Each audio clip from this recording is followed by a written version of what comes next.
Well, it might be called the Affordable Care Act, but Obamacare might not deserve the name, with health insurance costs rising nearly 10% nationwide. Dan Springer is following that story live from Seattle. Dan. Yeah, John, it's got some problems. Just yesterday, 27,000 people in Indiana were told they're losing their Obamacare plans because their insurance company is pulling out of the exchange. Republican Senator Dan Coats of Indiana says the health care law is collapsing before our eyes. Premiums across the country are going up. In Texas, one major insurance company says it needs to raise premiums 60% just to stay in the health care exchange.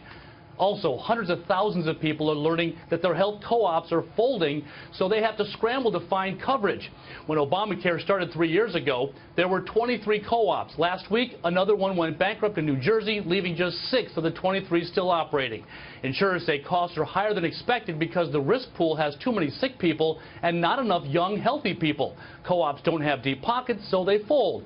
And insurance companies either raise premiums or they pull out of the exchanges, which is happening in droves.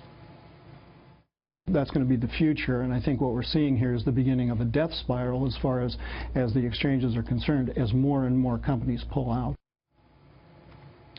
Among the big insurance companies that have pulled out of some of the exchanges, Aetna, Blue Cross and Blue Shield, and United Healthcare. The Obama administration says 20 million additional people have health insurance, and the rapid growth in overall health care spending has slowed. But as far as rising premiums, President Obama and Hillary Clinton would like to see a public option that would compete with the for-profit insurance companies.